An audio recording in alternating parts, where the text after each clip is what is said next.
Plenty to talk about on offense today, but I want to start the video off by showing a little love to this Falcons defense. Rough 3 straight games coming into this one, but they kept New Orleans out of the end zone, a couple of field goals, and Jesse Bates had a 92-yard pick six. So if you enjoyed kicking the Saints' ass, if you enjoy being at the top of the NFC South, then hit that thumbs up button because we are not going anywhere. We're going to get you guys more Falcons content, and if the wins keep coming, who knows? We could be talking about playoffs, baby.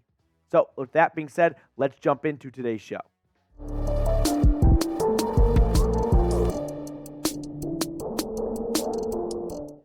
What's going on, everyone? Coming up on today's show, we're going to talk about the Ridder roller coaster, right?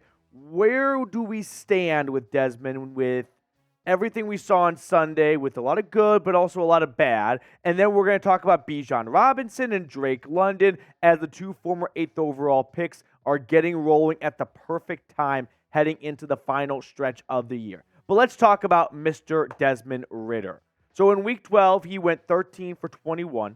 168 yards, 1 beautiful touchdown pass, might I add, to Bijan Robinson, and 2 bad interceptions. So I feel like we have an idea as to who Desmond Ridder is at this point of his career. He's a box score nightmare, right? If you go box score hunting, you are not going to like what you see out of Desmond Ridder. Although I think if you watch the games, and I mean watch the games, not passively, not having it on one of the TVs, right? But actually sitting down and watching the games, you see a lot of really impressive throws from Desmond Ridder, right? He had that beautiful throw to Drake London where he layered it in between 2 defenders. We've seen a lot of arm strength from DR9. We've seen a lot of downfield accuracy from Ridder. Like, the individual moments, they are there. Like, he's had a lot of good games. It's just the turnovers, which is so maddening because if he reduced the turnovers, man, the tone around Desmond Ridder would be extremely different, don't you think? Like, if this is not a guy who's turned it over 5 times in the red zone alone, let alone all the other turnovers he's had, we are talking about Desmond Ridder being the franchise quarterback moving forward.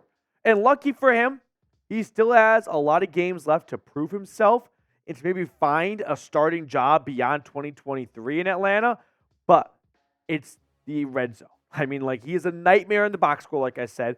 But in between the 20-yard lines, he's a pretty average to above average quarterback that I don't mind seeing Atlanta start for this year because, for starters, they don't have another better option. I don't think you have a better chance of winning with Taylor Heineke. And 2, there's no trades happening. We are months away from the draft, of course, and there's no one in free agency that's going to walk in and save the day or anything like that. So Desmond Ridder is the best guy you got at this point. And if he can just, and I know we've said this for weeks on end, and we're kind of at the point now where it's probably not going to change, but if he can find a way to be a little bit smarter with the football when he gets towards the end zone, this could be a very different Falcons team going into the final stretch of the year. But let me know, can Desmond Ridder get Atlanta to the playoffs? This is the pinned comment. So YouTube, she likes to put ad breaks around this time. If you do get one, scroll on down, type yes or no.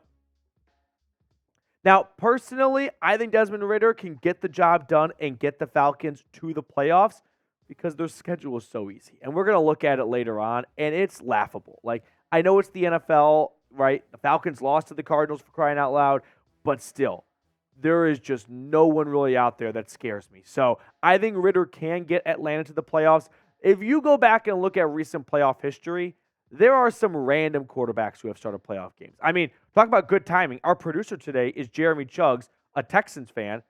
If there's anyone in the world that knows random quarterbacks playing in playoff games, it is Texans fans. TJ Yates? Give me the Yates of hell. Yeah.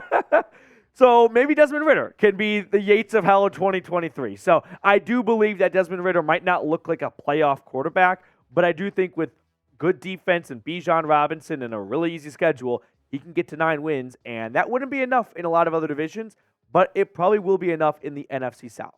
Now, next up on the show, we're going to talk about Bijan Robinson, Drake London. Are they breaking out? What to expect out of the Falcons' top 2 offensive weapons? But really quickly, I want to highlight our awesome sponsor today, Prize Picks. Now, let's just cut to the chase here. Monday Night Football might not look great on paper. Bears, Vikings. But if you want to stay engaged and locked in on the game, go to prizepicks.com/CLNS. And what you're going to do is pick more or less on 2 to 6 player stat projections. So let me show you my selections for Monday night. I'm taking the more on Justin Fields' passing yards. I'm taking the less on Josh Dobbs' passing yards. Give me the more on DJ Moore and his receiving yards, and the more on Brandon Powell. Remember, that's the guy who unfortunately scored at the end of the game for the Vikings to beat Atlanta. I'll take the more on his receiving yards with no Justin Jefferson tonight. So make sure you check out Prize Picks. Go to prizepicks.com/CLNS. When you get Prize Picks and you use that along with the promo code CLNS, you're going to get a $100 deposit match, or up to $100 deposit match. So if you want to stay engaged on some stinkers of primetime matchups, that is what Prize Picks is for. So check them out. All that information is in the comments and description of today's video. Prize Picks, daily fantasy sports made easy. So let's talk a little bit more about this win and what to expect out of Bijan Robinson and Drake London. As London went off for 5 grabs, 91 yards. I mean, he looks like the part. He looks the part of a true number 1 wide receiver in my eyes. He does everything you want to see. He's got great route running abilities. He's got surefire hands. He's got incredible speed. He can climb up a tree. But Bijan Robinson, man, we are starting to get a good taste of what to expect for, I believe, the next decade in Atlanta. And that is the future Falcons all-time leading rusher, number 7, Bijan Robinson. Because Arthur Smith finally went on Twitter and he listened to us. I know he watches the show because we were begging for Bijan. It made no sense to use a top 10 pick on a running back, have an offense that you designed, you handpicked to be a run-first offense, and then ask Desmond Ridder to throw the ball 40 times. Finally, Bijan is getting a good amount of usage. The last 2 games, 38 carries, 186 rushing yards, 43 through the air. He's averaging nearly 5 yards a pop on the ground and 3 touchdowns. It never computed in my brain why Arthur Smith wanted to build a team around running the football and then started off the year not going to the ground with Bijan Robinson. But finally, I think he just decided, you know what? Keep it simple, stupid. Come on, Michael Scott. Let's just give the ball to Bijan Robinson. Let's throw the ball to Drake London. Now, what's a bit ironic is Kyle Pitts had the fewest amount of snaps he's had all season on Sunday, but we'll talk about that later on. But I think a big reason why we're seeing a big spike from Bijan is he's getting great offensive line play, including his left guard, Matthew Bergeron, the rookie from Syracuse, who posted unreal numbers from PFF in Week 12. An overall grade of 94.9.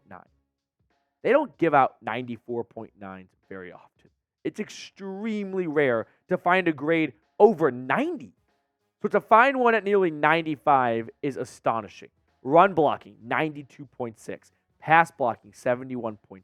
I also don't get how the run blocking and pass blocking can be lower than the overall. Sometimes I don't get PFF. But you know what? When it fits your narrative, you push it down people's throats. That's what PFF is all about. So, with Drake London looking like Drake London, Desmond Ridder just, managing the game more or less. Great defense. The rookies are heating up. Are the Falcons back? Are the Falcons back? They play who? Fucking nobody. That's who they play. The Falcons are back. I'm ready to declare it right now. Atlanta is back. I did not quit on this team when they were sitting at 4-6, riding a 3-game winning streak. We made Sunday a must-win game for Atlanta against the Saints, and they answered the call. Offense, defense, special teams. Everyone got the job done for ATL, and now we look at what they have in front of them. 6 games to go, and it's easy. I mean, I understand it's the NFL, but all these teams are not just bad teams for the most part, except for the Colts, I'd say. They're in a bad spot. Like, let's go game by game. The Jets are starting Tim Boyle. That's embarrassing. That's a downright embarrassment, not to the Jets, but to the entire National Football League. That should be a dub. Week 14 against the Bucs. They started off 2-0, and they are 2-7 in their last 9 games. I like Atlanta going into that matchup at home, by the way. Then they go to the Panthers, who just fired Frank Reich. Now, hopefully no one else hires Frank Reich, or else we'll have a third Reich, and we know how that goes. But the Panthers, not in a good spot. Week 16, they got the Colts. Definitely the toughest game, but at least it's at home. So, no, the Colts have been good on the road compared to at home this season, but at home against Indy, yeah, I think that's a winnable game. Week 17 at Chicago might be tougher than it looks just because playing in Chicago in December is not a fun time, but I think they are the better team than the Bears right now, especially in the trenches, and that might be the difference maker like it was last year. And then they round out the year in New Orleans against a Saints team they just beat up, won by 9 points, and did not allow Derek Carr into the end zone once. So let's look at the updated NFC playoff picture going into Week 12. The Bears and Vikings play tonight, but although that really does not impact Atlanta. The Falcons are not interested in the wild card in my eyes. Like maybe they could sneak in, although it doesn't look really likely that we're going to get 2 NFC South teams at this rate. For the Falcons, it's really simple. It's keep pace with the Saints, right? Atlanta, 5-6. New Orleans, 5-6. If the Falcons and Saints more or less had the same record moving forward, it's going to be Atlanta at 8-9 or 9-8, winning the NFC playoff or winning the NFC South and getting probably that final spot of the division winners. Now, before I show you my playoff picture, my prediction, who do you guys think will win the division? Falcons, Saints, or Buccaneers? Let me know down below in the comment section who you think is going to win this division. I think it's pretty safe to say who I think is going to win this division. I truly do believe this as well. Atlanta will be hosting a playoff game for the first time in a long time, and the first time under Arthur Smith. I mean, we can look at the playoff prediction I have to the very bottom, Jeremy, of the playoff picture, and here is Petey's prediction. So I've got the Eagles taking the number 1 seed with a 14-3 record. I've got the 49ers. I think San Francisco beats Philly for what it's worth next week, but the Eagles have too big of a lead to blow the number 1 seed spot. I've got the Lions coming in at 13-4. I've got the Falcons coming in at 9-8. And then what about the Cowboys coming in at 12-5? Seahawks, I'm really mad at myself for this one because I said before the year they're not going to make the playoffs, but I don't know who to put in ahead of them. I don't think the Packers are legit, and I don't think the Vikings are legit. But I do think the Rams squeak in. I'm going to take Matthew Stafford, Aaron Donald, and Cooper Kupp over a 6-game stretch over Jordan Love and Josh Dobbs. So I think the Rams could get it done and make the playoffs and have an NFC West showdown in the first round of the playoffs. That's going to do it for us on today's show. Thank you so much for tuning in. If you enjoyed our content, consider subscribing to the channel. We're going to keep you guys informed all season long. So hit that sub button if you have not already.